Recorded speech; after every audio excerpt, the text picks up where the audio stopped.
And Janice, we're going to ask you now on the Facebook side of things, what examples of brands using that community really well? What are some of the best outcomes you've seen? Well, I think it's, Facebook is obviously the big animal in the room on social and certainly for marketers. But I became really interested in the idea of stock and flow. And stock being the big content that, as a brand marketer, you produce, the TV and the commercials and the big brand content that you're producing, but then with big ideas, and then but then there's the flow, which was the feed, the news feed, and the daily content that's produced. And what's really sort of been interesting in the last little while is how the flow has become quite important, and sometimes the flow can become the big idea in and of itself. And an example recently is with Oreo cookies, actually. Oreo had their 100th year. It's an iconic American brand. And they did 100 days of flow content. And the flow content was visualizations of cultural visualizations of the Oreo cookie and interesting pictures and stories. But it was really flow content that all of a sudden became stock. It became valuable in and of itself, and it became really stuff. You actually can look at it now, and it's really clever. So that's like an interesting idea of where content is coming from a brand. Another really interesting one that's happening now is when I think of what Coke is talking about. So Coke has produced a marketing video called Content Marketing 2020, and they refer to content as liquid and linked. So, and they define it, interestingly, that this idea that they're moving from the idea of creative excellence to content excellence.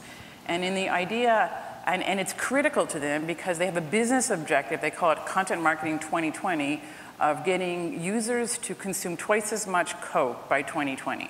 So it's a and this is the marketing video that tells you how they're going to get there. And so how do you get to content excellence? It became very interesting. So the idea was that you have to produce ideas that are so big and are so contagious that they can't be contained so that they're liquid and they move, right? So if they're so contagious and liquid and they moved, but then these ideas have to be so relevant to the brand, to the business, and to the consumer that they actually become linked.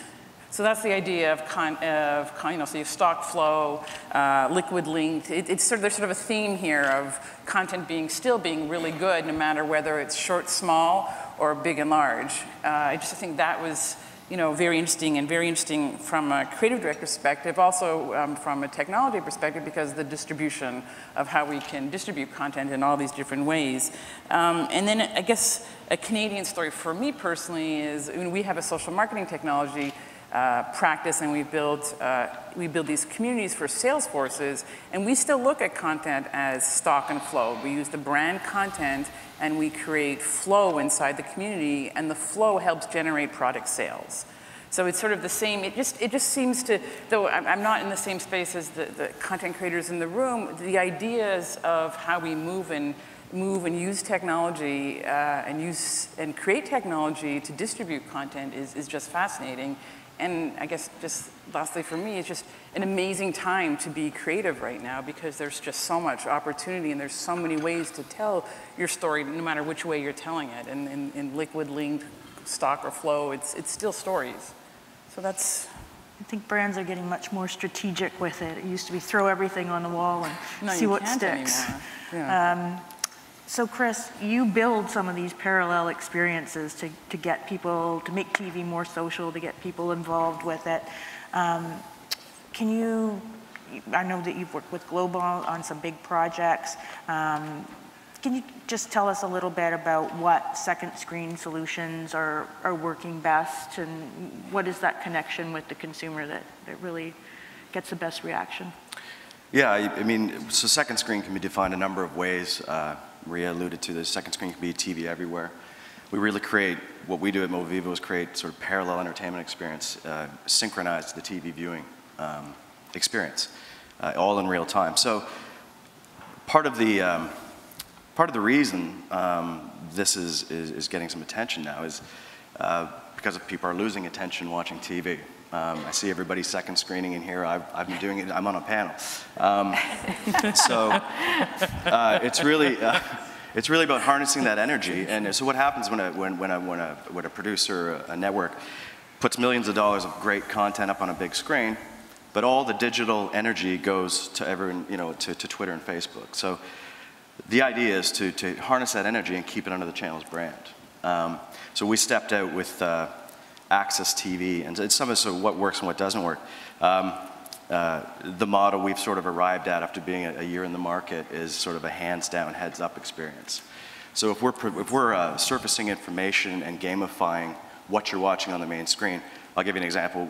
Mixed martial arts is a pretty involved viewing experience. And we were the fortune of working with Mark Cuban, who shares his opinions freely.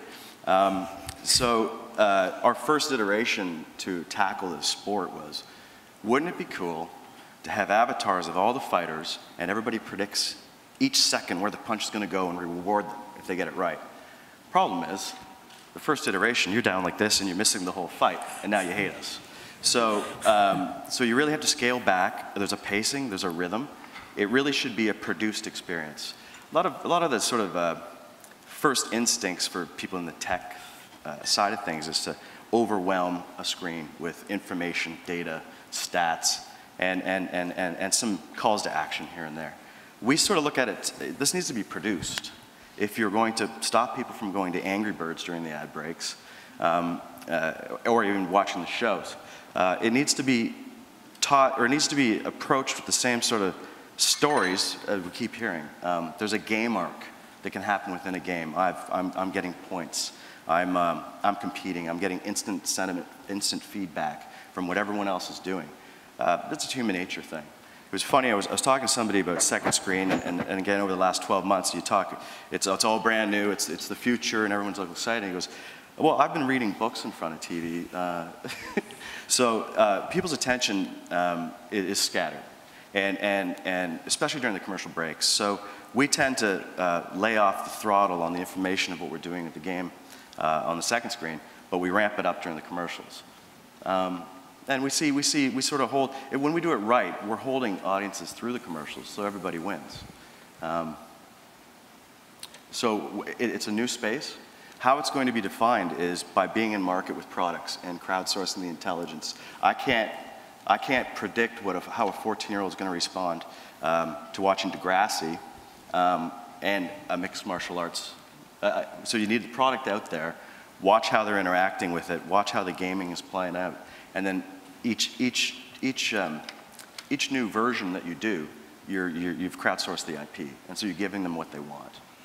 Now, you've done some stuff that involved technology. I think that was the Globo TV project you were talking about. Yeah, and then with the MMA, it's more just kind of responding to what people want to do, which is, talk and keep the experience going through the break. What do you find works better? Like, where do you get the highest numbers of people being engaged? Keep it simple. Are people making it too difficult? Yeah, keep it simple. Steve Jobs did a great, I've always wanted to say Steve Jobs on a panel. Now you have. So, the idea is keep it simple. Nobody cares about the technology behind it. It's got to be a great experience. So our work with Globo TV in Brazil, they were launching a big new telenovela, sort of an urban feel telenovela, which they churn these things out. It's incredible. So we were exploring some ideas with them, how do we get this found? Let's get some buzz. Everyone does show promos. Let's do something new. So we had some software, and I can go into the visual recognition software so basically the end of it was take a picture of your TV every time the promo runs. And we built in some software to recognize the logo of the show. So there's some heavy tech going on, but what are we asking people to do? Take a picture. And so they send it in to us, we get everyone's emails, and we send them extra bonus material before the show even hits the air. So now you're getting this fan engagement, you're revealing what the show's going to be, and we give away music, but we also got 100,000 emails in 4 days, which Globo was happy about. But I think the idea is to keep it very simple, don't make people work, and anytime you can, go to where the behavior already is, and just give them a simple way in. I've heard of good examples with NFC doing that now. You know, just hold something near a tile and you get a free song. Free stuff works, right? I think we're going to turn it over to you guys now to ask for questions. I think there's someone in the audience with a mic. There we go. From my experience on the drama side, I found that even on projects where we've put a significant amount of money and resources into a digital content drama program, the numbers haven't really been there to, I think, justify the amount of work and effort that's gone into that. And Chris, I think you were saying somewhat the similar thing, that you're finding it's the social media extensions and allowing fans to have more involvement in the content that's really working for you. Do you think that we're putting too much emphasis in our Canadian funding system on those immersive digital media extensions? That's a good question. I mean, I think every single show and every single property has to be approached differently. I think that what works sometimes for a scripted drama versus what works for a reality series versus what works, every single one that we approach is different. And yeah, we've tried some really large scale ones that maybe haven't worked as well as they could, and we've approached the next season a little differently. It's hard to say without knowing the specifics of what that's. I'll tell you, we have gone in and received big proposals for massive, $600,000 budget pieces where we've said, we don't really feel that that's required. We could do something that is as engaging for this audience that fits into what the producer and what us as broadcasters want to do on a much smaller scale. It doesn't always have to be big. And I look at the smaller sort of like the Bell Fund and things like that.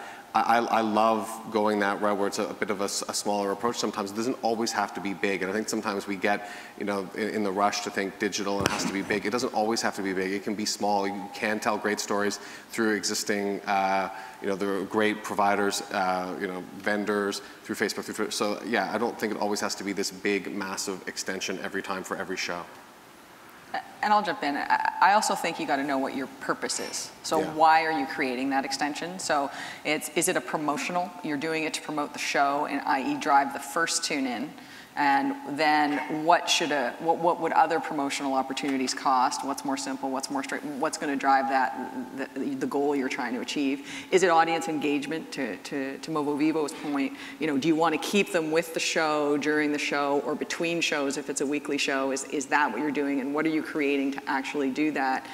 So I think it's really starting with those objectives. And I think the good thing about where we're at in 2013 is from the what can different things do? We are simplifying things. I think we know what the internet is now. We know what these different tablets and how people are using them because we're all using them ourselves.